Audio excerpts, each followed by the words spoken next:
It is a very widely used concept in classical music, but CUBEATZ and PVLACE use it a lot and no one really talks about it. What is going on with you guys? It's your boy Charlie Moncler, back at it again, in the building. In this video, I'm going to once again show you how to make really good dark cubeat samples, vintage samples, PVLACE samples, Frank Dukes type samples. And guys, seriously, this video is really good. So anyways, it's going to take me about 5 minutes of your time to explain all this stuff. So you really want to stay to the end of this video. So anyways, let's get straight into FL Studio. All right, so first of all, let's take a listen to a sample.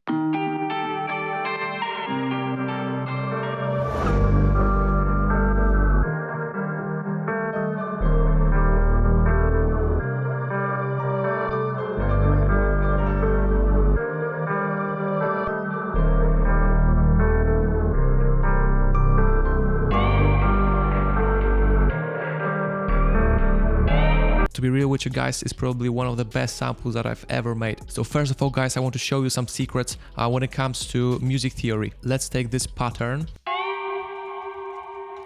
Really simple pattern. Only 3 chords.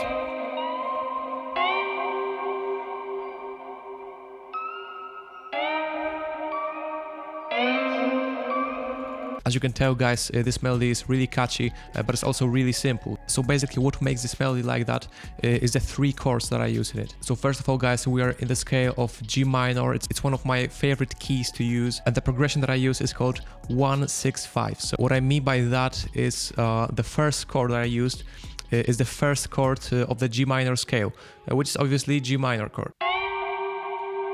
Then I use the 6th chord of the minor scale, which is E flat major. And the last chord that I use is the 4th chord of the scale, which is C minor. And you can really easily create those chords by just counting. So let's say you want to construct this progression in the key of G minor. First of all, you look for the tonic, so the first note of the scale, which is obviously G.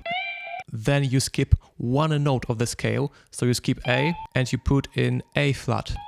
Then you skip another note of the scale, so in the case of G minor is C, and you put in D, and that's the G minor triad. And it's the exact same thing with the other chords. So let's say you want to construct the 6th chord of the scale, which is E flat major. So what you do is you go to the 6th note of the scale, which is 1, 2, 3, 4, 5, 6.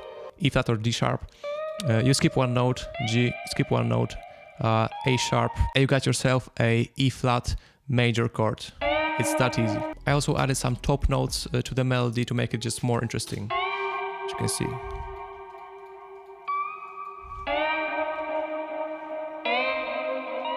When it comes to my bass, I copied the bass notes of the chords, so it was obviously G, D sharp, and C.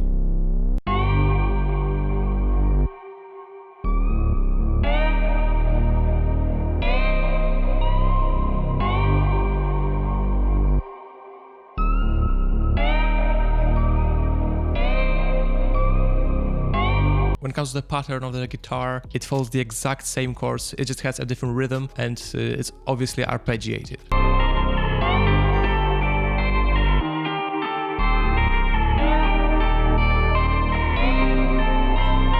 I also added this piano to the sample.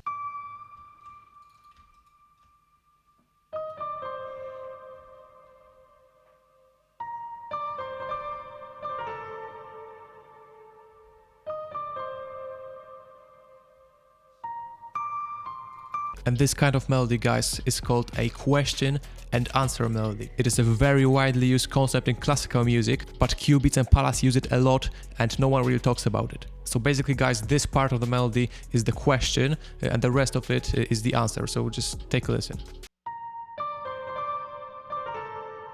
You can definitely tell that it's not ended, that it needs an answer. And the answer is provided by the rest of the melody, so this.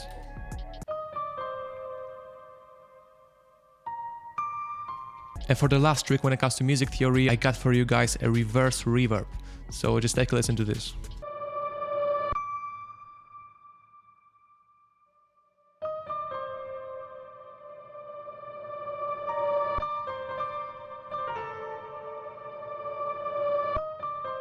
It's a very, very cool thing to add to your melodies. So basically what you do in order to achieve this is basically you put a lot of reverb on your sound and you record one note of it. So for example, D. And what you should have now is this. So then what you want to do is reverse it and maybe fade it in a little bit. And you got this. It's a very cool thing to use. Alright, for the second secret, I want to show you guys some tricks that you can do with the automation clip. So first of all, guys, let's take the automation clip that is linked to the synth right here.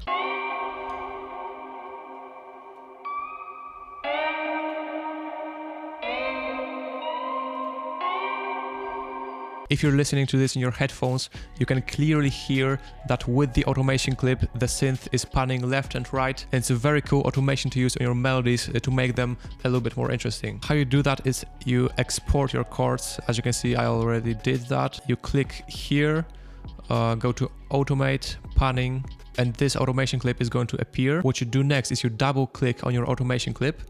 You go and select LFO, change the amplitude a little bit, change your speed as you like it, change this knob, I don't know what it is, and now you establish a little bit of movement in your melody.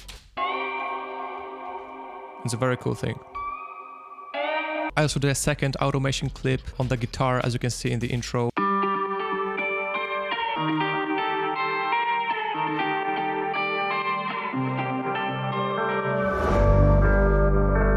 So I just went into my guitar, put halftime on it, this plugin, right-clicked right here, created automation clip, and I basically did this shape in order to make the halftime, in order to make the halftime go in at this point. This automation just makes for a very cool transition. You also can't forget to use some risers in your sample to just once again make a very cool transition, for example this one. So now I'm going to show you how those transitions can improve your sample. So let's take a listen to the melody without the transition.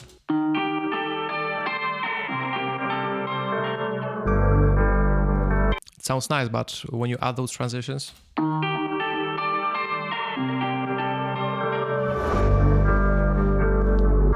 it goes in way smoother. Alright, right now we're going to the fourth secret that I got for you. So now I want to show you how I use percussion in my samples. So as you can see here, I've got a little drum loop chopped up. So if you listen to this part of the sample, you can clearly hear that there are some very distant, very ambient drums, and it just adds a crazy, crazy vibe to the sample. So let's just take a listen.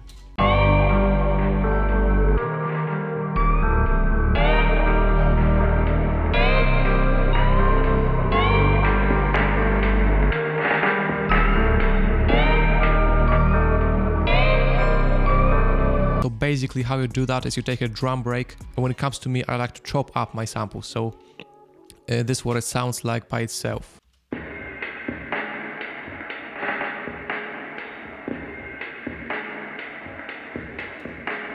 So as you can hear, it's slowed down, it's also pitched down, and it just adds a crazy, crazy vibe to the sample. And what you also gotta keep in mind when it comes to those drum loops is you gotta bring the volume really down, not to make them stand out, not to make them overwhelm the other instruments. I also cut some of the low end and some of the high end from the sample, put a compressor on the drums. The compressors are really good on drums, put like so much reverb, as you can see, like 60%. So without the effects, it would sound like this.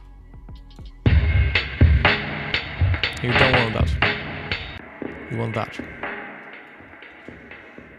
Alright guys, the last thing that I want to show you is the effects that I put on a sample. So let's start with the guitar. And for the guitar, I went ahead into Omnisphere and chose some kind of guitar from a Palace Omnisphere bank. And without all the effects, it will sound like this.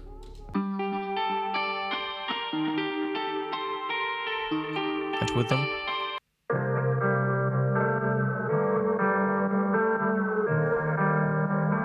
I definitely felt those goosebumps vibes by Travis Scott while making this guitar. So for the first effect, I got a halftime by Cable Guys. It slows down the sample and stretches it. So without it, with it. Then I put a really common EDM effect on the sample. It's called Kickstart. It's basically a sidechain plugin. And now comes the Effectrix, which is quite an old plugin, but as I heard in a lot of CUBEATZ samples, they really often put this vinyl stop effect at the end of their samples, so it sounds like that.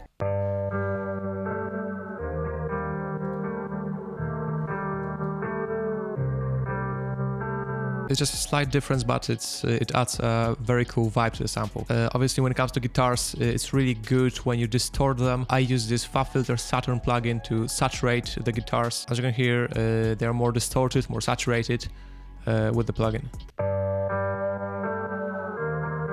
And I tear down the mix a little bit.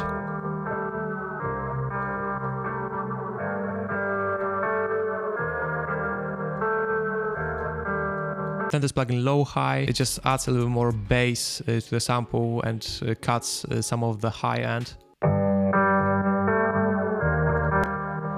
Makes it a little bit more louder. Then a standard EQ, cut the low end, puts the high end. Alright guys, when it comes to the bass, I use this preset from Omnisphere called Growler Moog Bass, which is quite a popular bass preset, and it sounds like this without all the effects.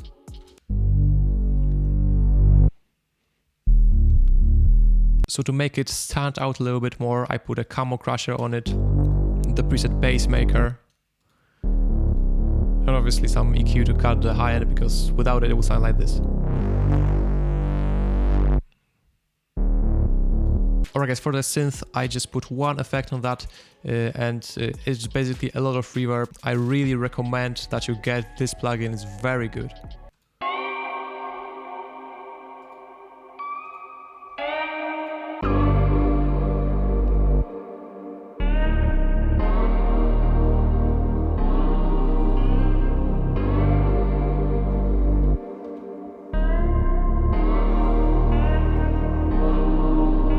Alright guys, the last element is the piano. It's a piano from Keyscape called Rich Ballad. It's my favorite preset. And what I did to it is I just put a lot of ambience on it and a retro color.